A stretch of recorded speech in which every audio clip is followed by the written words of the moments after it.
के मारम की हक देबो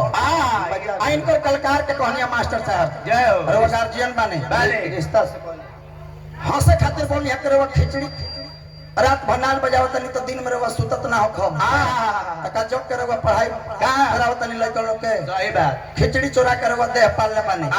ई जदी गाड़ी बा तो हम स्वीकार के तैयार बाने जदि तहरा गाड़ी लगत कि खिचड़ी चोर तहरा के कह देनी तो तू हमरा के कह दे कि तहर चाचा तहर बाबूजी तहर भैंस के चोर हवे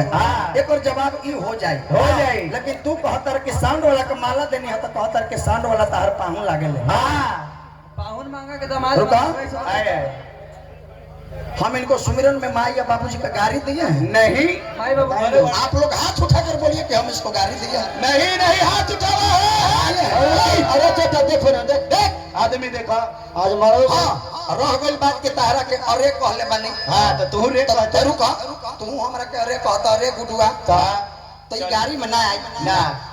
तू हमरा से छोट बड़ा उम्र में अपना हो से कहल कि गुड्डू हमर बड़ भाई हवे हां तो एगो छोट बड़ के नाते तारा के अरे कह दे कि चलो भाई छोट भाई बा छोट भाई के अरे कह देवल कोनो पाप ना ऐसे बोले के ना चाहे कह देनी चाहे निकल गई तो अरे बोलला कोनो गाड़ी ना हो ना तू कहता रह कि तार फूफा हम बानी सांड वाला का तो हमर पाहुन हवे सांड वाला हमर पाहुन ना हवे ना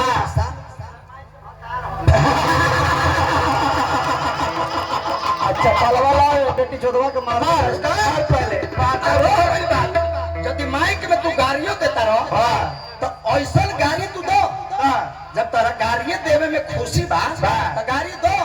लेकिन माइक हटा के गाड़ी दो के ताकि ये हिजे के लोग सुने आगे ना अब माइक से आवाज जाता पूरा गांव से बहरी ले तो लोग का कही कि यही दू गोला कराओ तारे चनैनी के लोग अभी गाड़ी गौले बड़े तो हम गाड़ी गाई कि हम कथा कहानियां गीत गाई रोज सब बोली हां जी खाली बेटी रोटी कहले बा ये हमर बेटी के या माई के या बहन के गाड़ी देले बा तो जवाब दिया जाओ नमस्कार जवाब दिया रुको हमने अपन बहन के शादी करी ले तो हमने पाहुन बनाई ले आ तू अपना बहनिया के भइबे संगे घर ही रख लेवे ले का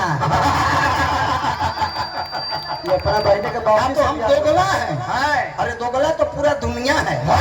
माता पिता दो गला दुनिया दो गो से दुनिया है दोगला तो सब लोग है तू लगा कि तेगला है ही रे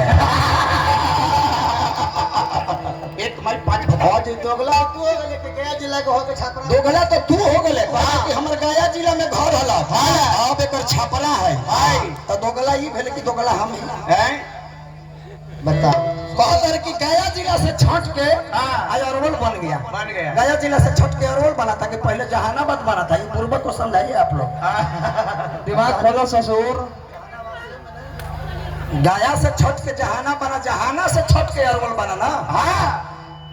2001 में हमारा जिला का स्थापना हुआ था जिला का